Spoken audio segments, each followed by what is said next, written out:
think you manifest. So get ready to rise, cause we about to be the best. Gotta switch it up, gotta break the old habits. Get your mind right, turn your dreams into habits. No negative vibes, only positive thoughts.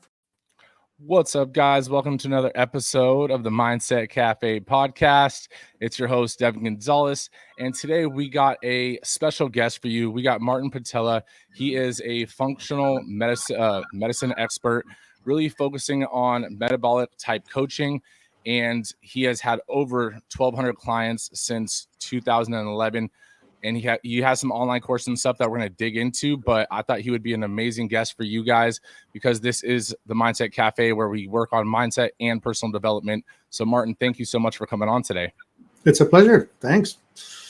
So let's dive into it a little bit. How did you get involved in the medicinal space and what led to your entrepreneurial start? Yeah, I actually started out with computer science and business administration. I had a pretty fun career in information technology and all that, but I ended up getting quite ill because of mercury toxicity in my body. I picked it up in a dentist's office by just innocently saying, okay, well, help me get my teeth right. And I had no idea that they are going to use mercury amalgam fillings. Turns out that mercury is super toxic, and my genetics are such that I don't detoxify too well. And so I ended up just breaking down in a bad way. And so all of a sudden there I am, quite sick. Like my back started to go bad and periodontal disease and allergies and you name it. Like it was awful. And so I went to the professionals, orthopedic surgeon to help me with my plantar fasciitis, and a chiropractor to help me with my bad back, and a naturopath to help me with my allergies. They all went after the symptoms. They only treated the symptoms. They never asked, and what's the cause of this? And in business consulting, we always do that. It's when you come to a business and you see something that's a problem, then you say, well, what is causing the problem? You don't just say, well, let's just paint over it. But that's what happens in the world of medicine. So that's how I got into it. This was like in the 1980s, before the internet. So I just, read a lot of books. There's a bunch of them on my shelf still, and figured it out. It was that medicine, unlike many other things, does not ask the fundamental question. What is the root cause here? Functional medicine does. But the insurance covered, the Rockefeller Carnegie medicine that's ruling the mainstream, they don't. So that's how I got here. No, I mean, that's awesome. I mean, I do agree with you to an extent on, the medical space themselves. Like they do ask what the symptoms are, and then they come to an conclusion after hearing the symptoms and said, okay, well, you had this symptom, so this is what you're going to take, versus like, okay, well, what led to that symptom? So I completely agree on that. What do you feel like is a generic or typical root cause for, let's say, majority of people's, illnesses or diseases? Yeah. Just to illustrate, your headache is not caused by a deficiency of Tylenol. Your breast cancer is not caused by a deficiency in tamoxifen. Just isn't. So in general, you have two kinds of problems. One, you may have a genetic problem. Like that's, if you are born with a club foot, you're got a club foot. The other thing is physical assaults. Like if you get a bullet in your chest, well, you have to go to an emergency room if they can get you there in time and put you back together. Car accidents, falls, all of that, broken limbs from skiing and other incidents, that's physical stuff. For that, I'm super grateful to have surgeons that have trained on a lot of badly mangled people, mostly in wars. The other stuff, the chronic degenerative disease that's associated with aging, that's primarily lifestyle. That's what you put in your nose, your mouth, and so it's the water you drink, the air you breathe, the food you eat, the cosmetics you put on, the stuff you live around, surround yourself with, the plastics and the volatile organic compounds and all of that, that will come into your body and interact with it. And that is the primary driver for all of that stuff other than injuries. So you think it really comes down to like the root cause of nutrition? Well, that's one of them, right? Toxic water, toxic food, well, I see it this way: toxicity, malnutrition, stagnation, and unresolved trauma, which would have it. Toxicity is the industrial age. I mean, so many conveniences, right? And yet with a price. Like if you surround yourself with formaldehyde, it's going to toxify you. If you eat food that has been grown with glyphosate, it will kill off the microbiome living inside of you and give you trouble. So there are all these consequences of what we eat and how we produce it. You said something earlier that, obviously a headache isn't a deficiency in Tylenol, which I completely agree with that. But then you said, breast cancer isn't a deficiency in tamoxifen, right? Mm. And so those are two like ends of the spectrum. I mean, people get headaches all the time, but breast cancer is something people believe is genetic. Right. Are you saying that, it isn't genetic? Yeah, so it has been proven beyond doubt that cancer is a metabolic disease. However, the mainstream refuses to follow that. They could keep on insisting that it's a genetic problem. It's not. It's an epigenetic problem. Epigenetics is the branch where you are actually understanding how your personal genetics interact with the environment, your life as you know it. And cancer as such is actually when the cells that normally use the method of respiration for generating energy switch to fermentation for generating energy, which is a very different process, but they're reversible. So, I mean, that's very interesting. I mean, it's definitely an interesting approach. I think if I'm understanding it right, it's similar to someone that's lactose intolerant and someone that's not, right? It's your genes and your genetics play a role in your environment, in your nutrition, in all those different things, but it's not necessarily like just because of your genetics you're born with it. Am I getting that right? Yeah, it's the interaction of the two, right? Like if you're a turtle, there's no way you're going to jump. Okay. So if you're born with a weak constitution, you're going to have to live a life that's more careful than somebody who's born with a strong constitution. Like you have guys who are naturally strong and resilient. You probably see them at school. There's always one or two, maybe more now, kids who are just a target for bullying. There's something with them. They end up being called nerds or weird or whatever. And it's their genetics. They're in that box. They cannot really step out of it. They have to live with that, learn to work with it. So likewise, there are other modifications in the genetic picture. So some of us are more likely to get, I don't know. Well, for example, myself, I have a less efficient detox pathway. I'm a poor methylator. Methylation is a method by which the liver will neutralize toxic things so that they can be eliminated. So I have to live with that I don't detox as well as somebody else might. That's interesting. I mean, so in your opinion, is there, because I mean, if it's been proven and stuff, just I know staying on the cancer that topic for one more second before I want to get into some of that stuff too. But is there a solution or a remedy for things, let's say like cancer, or are some underlying causes still yet to be developed with even a functional solution? Right. Well, so there's a researcher, his name is Dr. Thomas Seyfried, and he put out a video on YouTube back in 2008 where he is illustrating his research, where he says, I took the nucleus of a cancerous cell and put it into a healthy cell, and the cell stayed healthy. Therefore, it's not the nucleus which is the genetics, that when you move it into a healthy cell, you don't make it cancerous. But it's the other way around, is when you move the nucleus of a healthy cell into a cancerous cell, it still stays cancerous. So that confirms the theory that the problem is metabolic. Okay. And in general, what that means is that, cancer, and that has been also documented, is an obligate glucose metabolizer.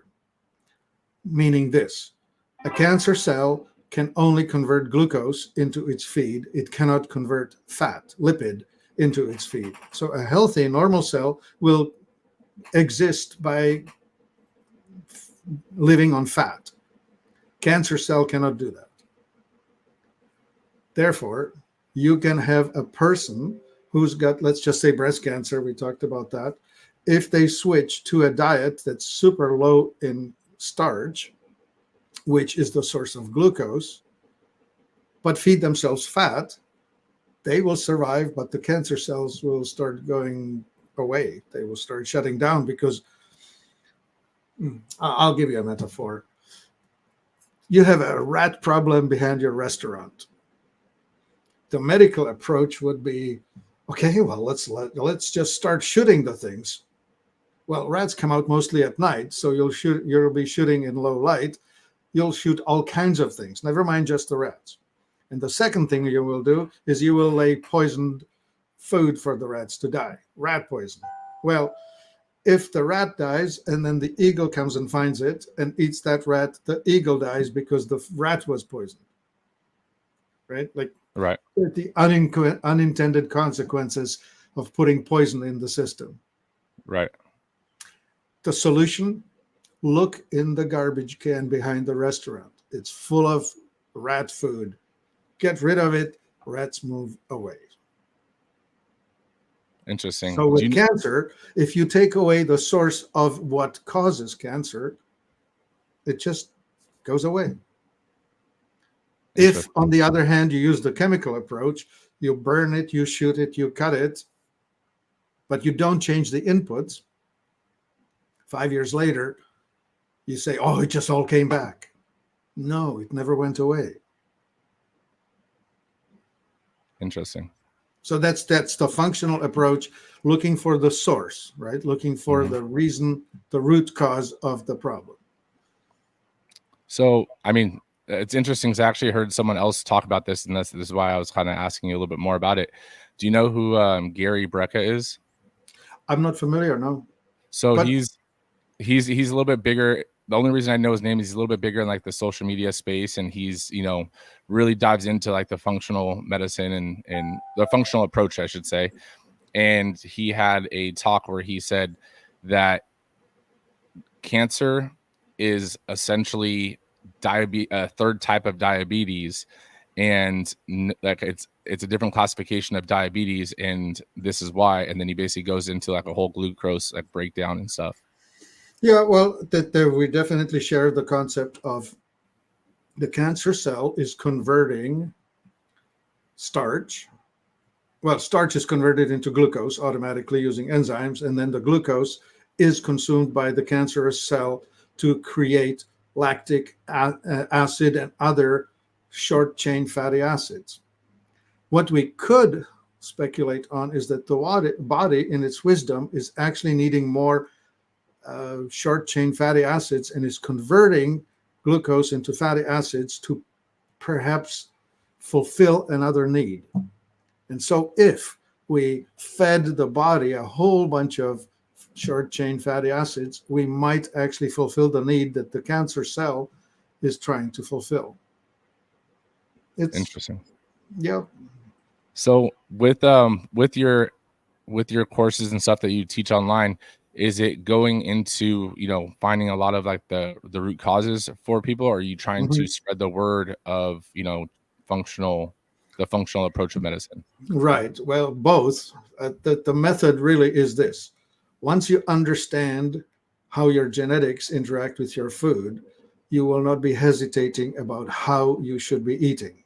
Like if you know that carbs make you more acidic, And being more acidic means that you're impatient, short-tempered, worried, anxious, angry.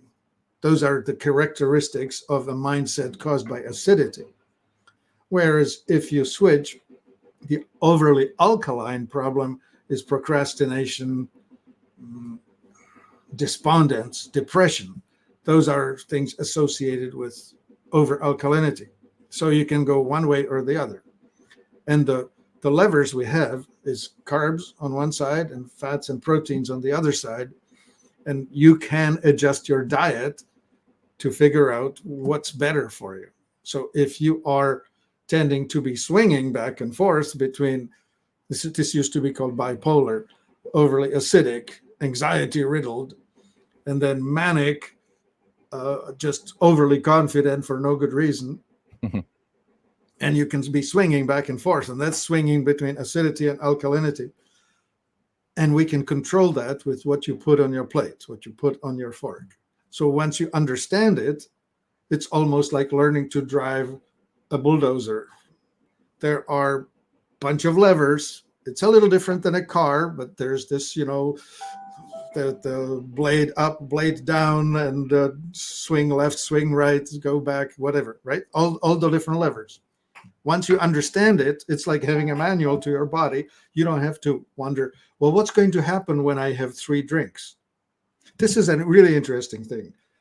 Alcohol is a carbohydrate. And so when you see a cocktail party, one group of people is going to be getting louder and louder and more argumentative. Those are the oxidizers. If they keep drinking, they end up picking a fight with each other. The other group, the autonomics, they start getting more emotional. They start oversharing. They'll be saying things that they would wish they hadn't said, stuff like that. And then if they keep drinking, they'll just fall asleep. So that's the 2 main groups. And so once you understand it as a owner of the body, you can control your outcomes instead of just wondering, why am I so angry, right? Well, you're hangry because you are either probably a fast oxidizer. No, I said it badly. You're probably a sympathetic dominant. That would be, we have these 4 names: sympathetic, parasympathetic, slow oxidizer, fast oxidizer. And you would belong to one of the 4 corners, and you can swing in and out of it depending on how you feed yourself.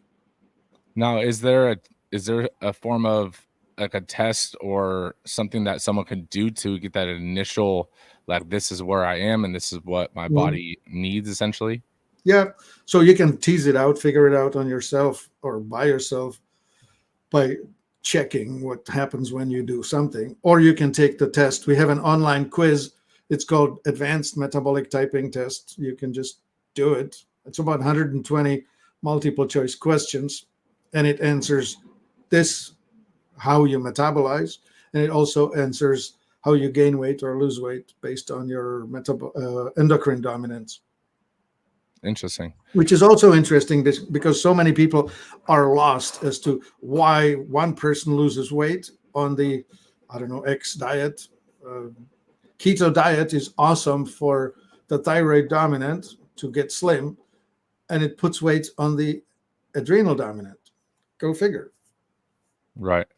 I mean, and I think a lot of those, like the nutrition, quote unquote, fads where, the carnivore diet and all these things that are coming out in, social media, online, not saying that they're bad or that they're good. It's not one case fits all, right? It might be really well for one person because of not only their genetics, but because of their lifestyle, right?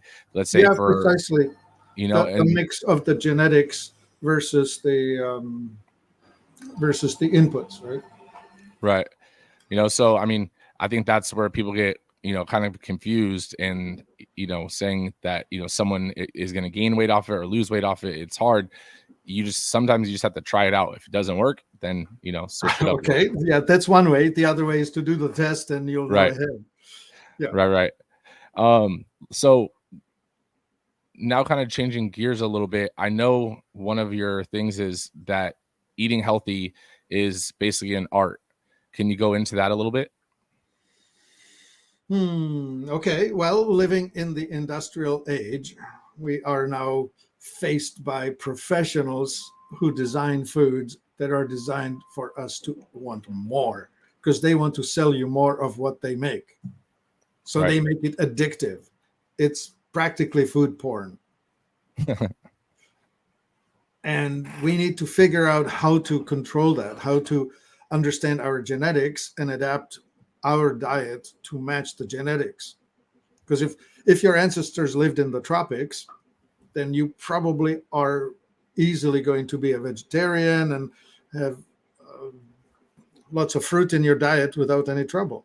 But if your ancestors were meat eaters, like Norwegians or Cherokee, uh, you will not do well on a farmer diet. Interesting. So for some people, pizza is like kryptonite. It's just very addictive, and it leads to bad outcomes. And you see that. I mean, we had the rates of obesity and diabetes and high blood pressure and all of that.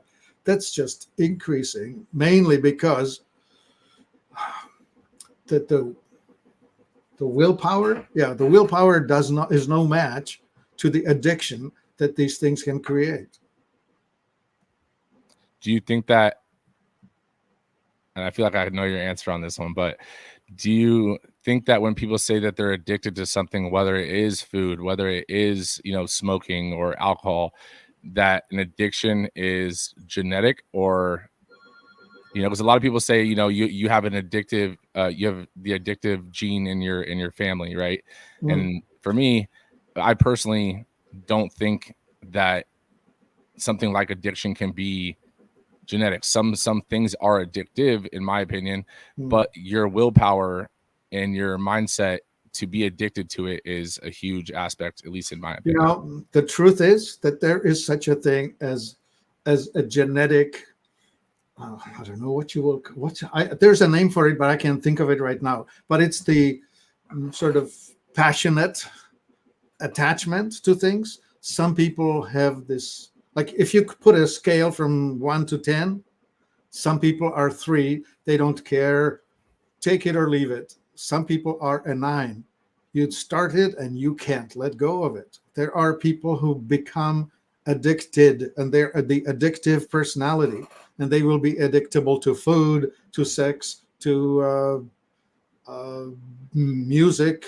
I don't know, anything. And you name it. Any one thing, they'll have this. There's this brain transmitter, the dopamine, which will either be highly stimulative or not. So don't look down your nose on some people who just can't handle it. Like for some people, you try it once and you're addicted. For another person, I can take it, I can leave it, I don't care. And in food, I would say there are 2 types. One person will live to eat. Foodie, loves it. Just talks all day long about the next meal he's going to come up. And the other, he just eats to live. Couldn't care less. Okay, I'll have the same thing again. So I mean, that kind of goes against what you were saying earlier, though, then, because something like addiction, where it is an action, right, is now being formed down to a genetic trait, essentially, right? A personality type, a genetic trait. And something like cancer and all, other things always have a root cause, and that can be eliminated. For example, I have alcoholism, in my family, line, and there's been other addictions in my family line. But at the same time, some people can kick it. Some people say they can't. And at the end of the day, it's the root cause of addiction essentially is there's something, right? You mentioned earlier, past trauma, whatever it is, but you're using the addiction to cope with that one thing. Being addicted to something is a choice, and it's not like you're handcuffed to that one thing, right? Yeah. Well, and it's both. It's a continuum. Some people will have a much harder time getting off of it than others. I promise you that for some people it's harder to quit. Right. No, They still have to get their act together, or else they die by it. No, yeah, I agree with that. I'm not saying that it's impossible, or or that it's someone can't get off of it, or it's gonna be easy for everyone. But at the same time, like, it is something that just because you have that genetic trait in your family line, it doesn't mean you're gonna be locked in on that one thing or anything if you choose not to, right? Because there's the underlying cause, kind of going back to what you were saying earlier, and if you can figure out what the underlying cause is.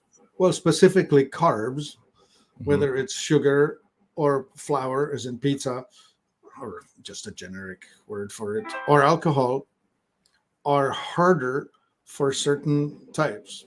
It really is. Like, I promise you that baked goods are more addictive than cocaine. Like, it's harder to give up donuts than cocaine. Do you think that's because it's a lot easier to get donuts than it is to get cocaine? No. The chemistry in the brain makes it more addictive. It's interesting. Yeah.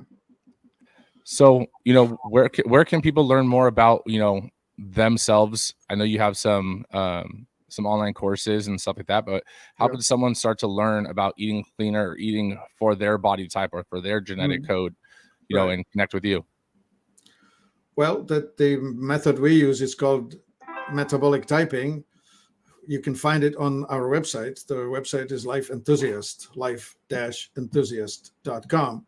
So if you search the word metabolic, you'll find it. I mean, there are many podcasts and blog posts and articles, and we have health coaches available. So when you present and say, I want help me figure out why I have X, I don't know, blood pressure and diabetes, we can start discussing, understanding why that is and what you can do differently on the food side so that your body supports itself better. No, it's awesome. I'll definitely put the link. If you guys are listening, I'll put the link into the podcast description. And if you're watching this on YouTube, then it'll be in the YouTube description. Now, Martin, before we go, I do want to ask one question that I ask everybody, right? So just to clarify, this is not a tombstone, like a tombstone writing. This is your legacy wall, right? Someone walks past it. It is your one piece of knowledge that you've learned, or that you've basically developed over your years and your experience, that you want to leave for younger generations, to come. Okay. I'm a more an integrator than a researcher. So in that sense, I'm able to understand things in a broad perspective. And I would be saying things like, it's not what happens, it's what you do in response. Learn to respond and figure out how root causes are affecting your outcomes. So it's the anti-victim personality, right? Nobody has the right to remain a victim. That's a choice. You can actually change both your future and your past. I like that. I mean, that's awesome. And that's something I really do align with as well. Anything that happens to you, or anything that you do, or any emotion that you do feel, there's always time to evaluate why that made you feel that way, why that happened. And, again, you can always change your future starting today. So, Martin, I want to thank you so much for coming on today. Guys, make sure you guys share this with a friend. And like always, we appreciate you guys. We love y'all. And we'll see you on the next one. Thank you, Martin. Thanks, Dan. No negative vibes, only positive thoughts. This in the game of life, mindset cause the shots. Got my mind on the prize, I can't be distracted. I stay on my grind, no time to be slacking. I hustle hard, I go against the current, cause I know my mind is rich.